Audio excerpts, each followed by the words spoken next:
조도선 목사 성경 연구 방법을 공유합니다. 오늘 다룰 말씀은 시편 22편입니다. 오늘 연구 과제는 시편 22편입니다. 내 하나님이여 내 하나님이여 어찌 나를 버리셨나이까? 어찌 나를 멀리하여 돕지 아니하시오며 내 신음소리를 듣지 아니하시나이까? 내 하나님이여 내가 낮에도 부르짖고 밤에도 잠잠하지 아니하오나 응답하지 아니하시나이다. 이스라엘의 찬송 중에 계시는 주여 주는 거룩하시니이다. 세상의 모든 풍성한 자가 먹고 경배할 것이요 진토 속으로 내려가는 자 곧 자기 영혼을 살리지 못할 자도 다 그 앞에 절하리로다. 후손의 그를 섬길 것이요 대대 주를 전할 것이며 와서 그의 공의를 태어날 백성에게 전하며 주께서 이를 행하셨다 할 것이로다. 시편 22편의 중심 주제가 어느 말씀으로 여겨집니까?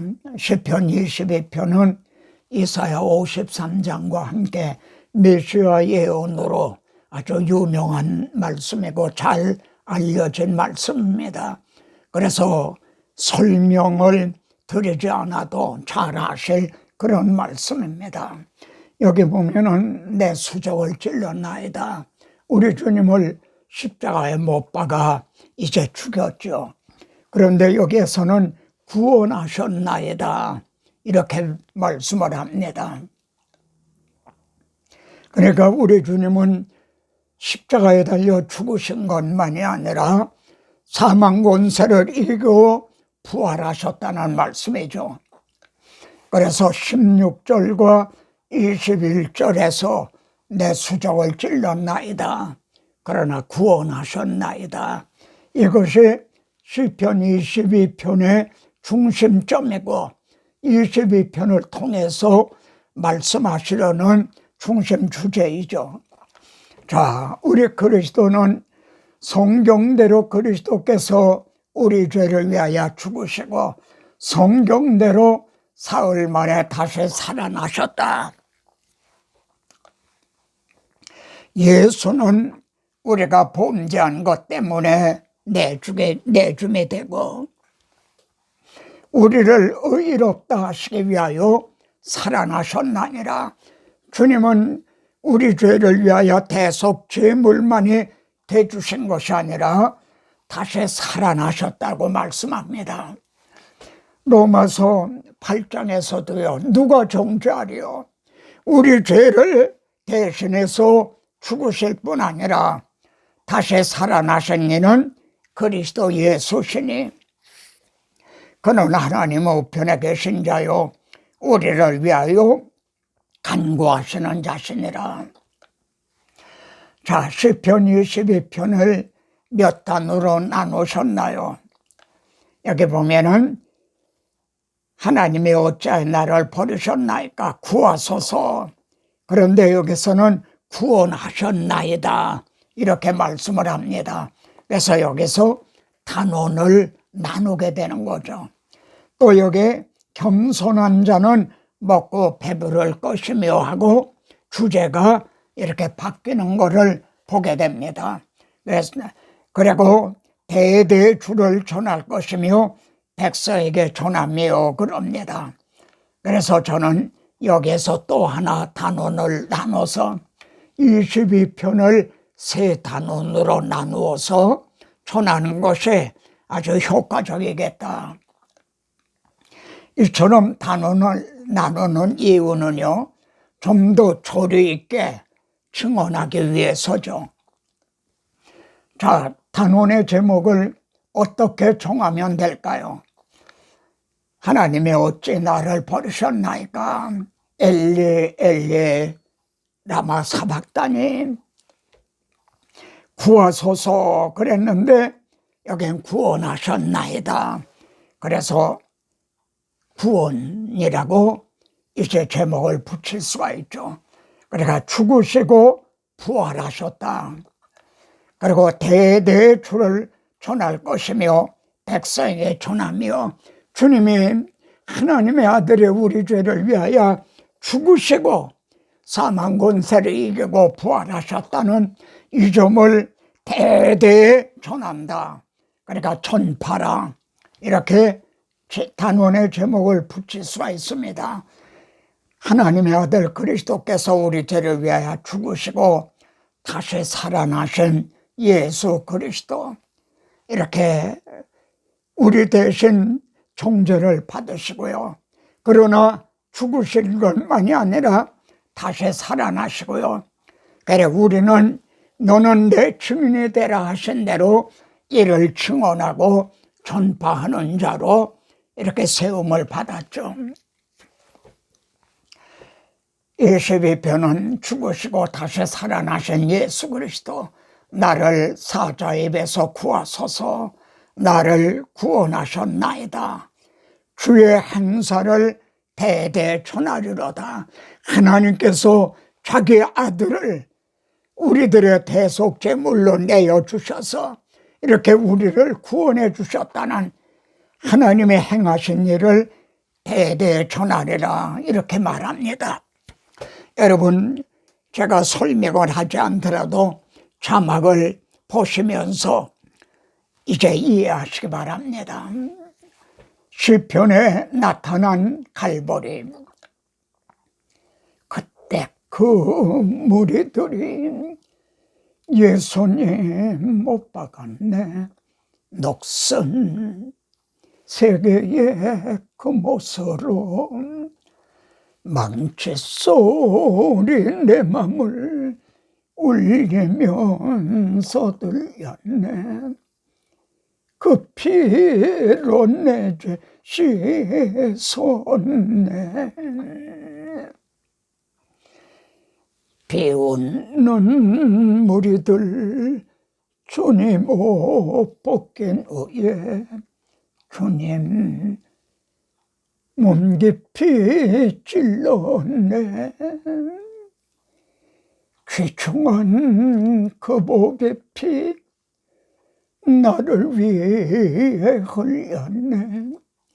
그 피로 내 죄 씻었네.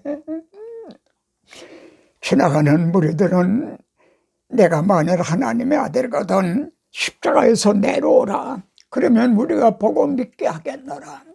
이 점에서 창세기 22장을 생각하게 됩니다. 이삭을 대신하여 그 산양을, 수풀에 걸려있는 산양을 대신하여 번제로 드렸더라, 이렇게 말씀합니다. 이때는 그림자였죠.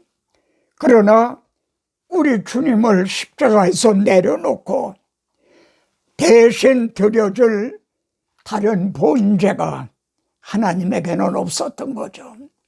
이해가 되십니까?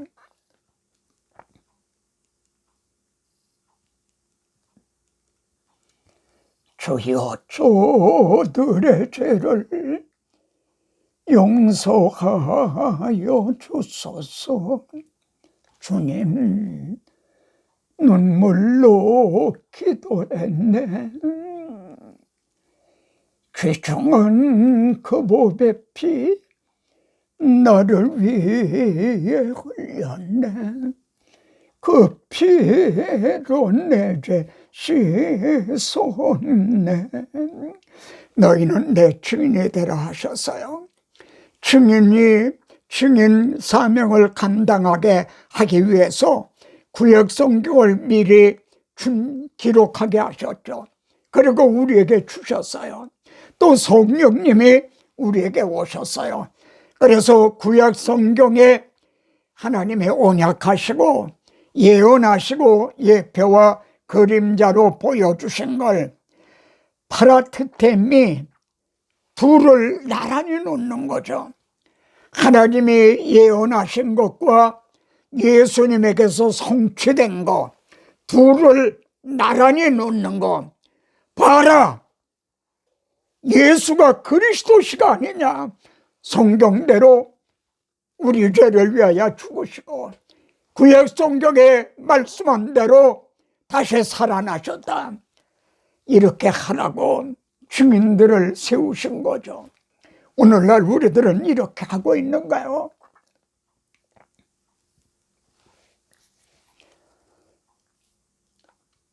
주여 나의 영혼을 받아주시옵소서. 그때 구원을 이루셨네. 마지막 피 한 방울 나를 위해 흘렸네. 그 피로 내 죄 씻었네.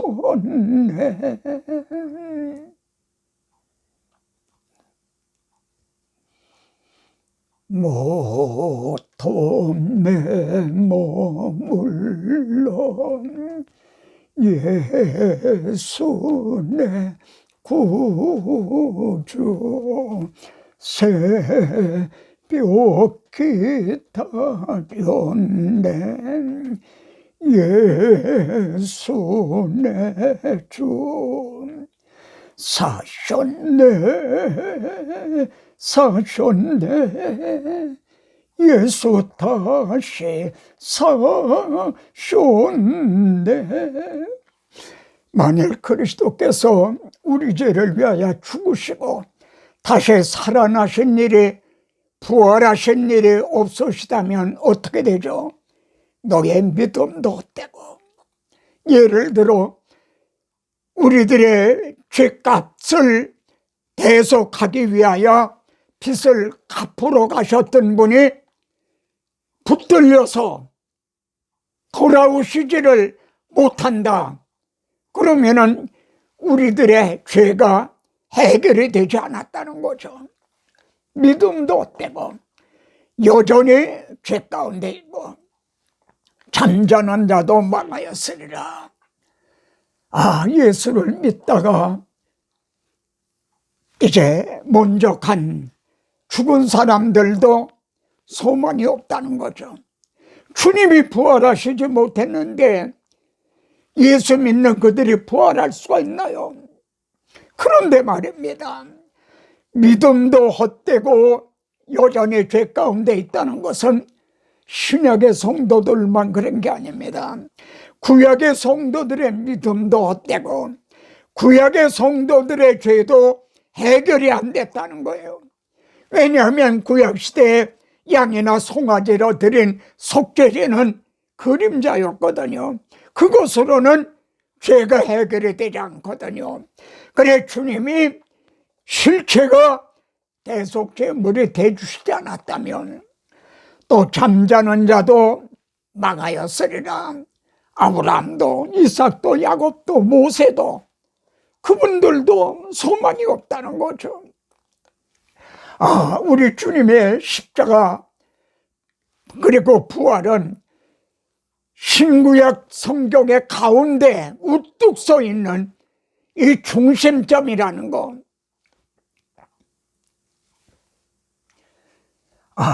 여기 22편을 보면요, 앞부분과 뒷부분이 아주 대조가 되어 있습니다.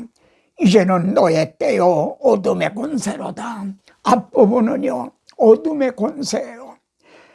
내 하나님이여 내 하나님이여 어찌 나를 버리셨나이까. 나는 본래요 사람이 아니라 많은 황소가 나를 에워싸며 나를 둘러 내 수족을 찔렀나이다. 내 유일한 것을 개의 세력에서 구하소서. 한 줄기 빛도 없는 어둠뿐이죠. 근데 뒷부분은요, 내게 응답하시고 들소불에서 구원하셨나이다. 형제에게 이 소식을 선포하고 회중 가운데서 주를 찬송하리이다. 영광을 돌릴지어다. 겸손한 자는 먹고 이 복음을 받아 먹고 배부를 것이며 그를 섬길 것이요 대대 주를 전할 것이며. 여러분, 돈 은혜가 위로부터 우리에게 임하여 그러니까 뒷부분은 시온의 영광이 빛나는 아침인 거죠. 이렇게 22편 앞부분과 앞부분은 캄캄한 밤이고 뒷부분에는 시온의 영광이 빛나는 아침인 거죠. 셋째 단원에서는 주의 행사를 대대 전하리로다.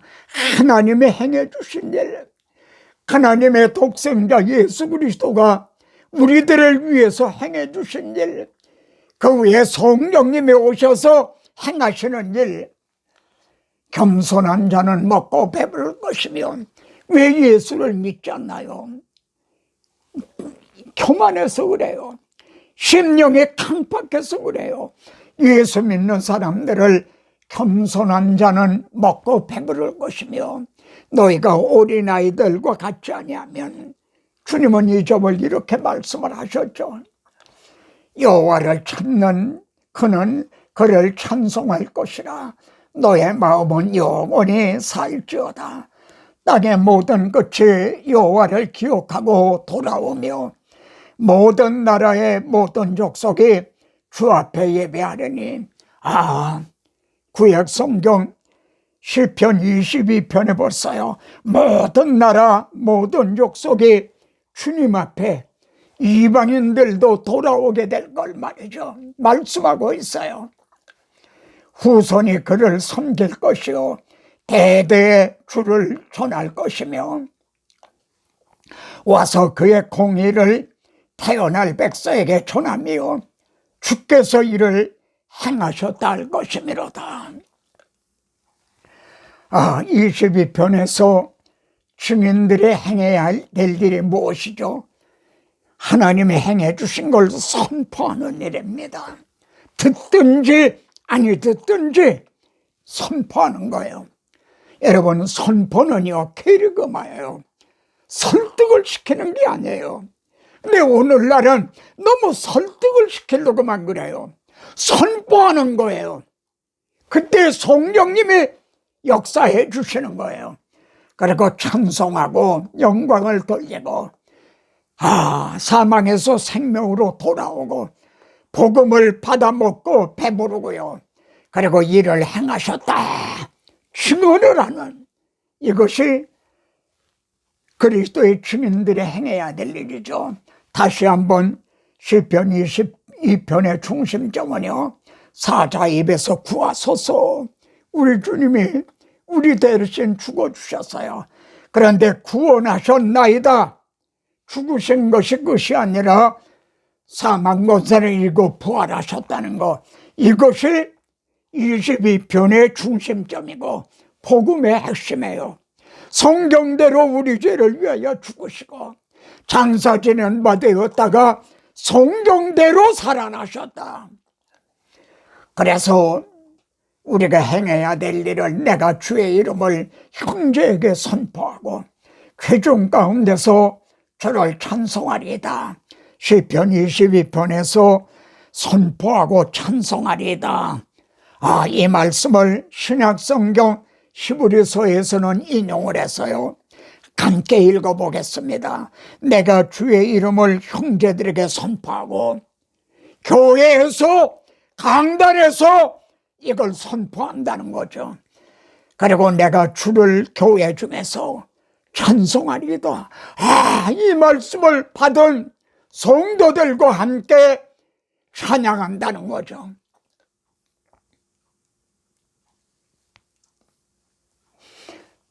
다음 과제는 시편 23편입니다. 다음에 또 뵙겠습니다.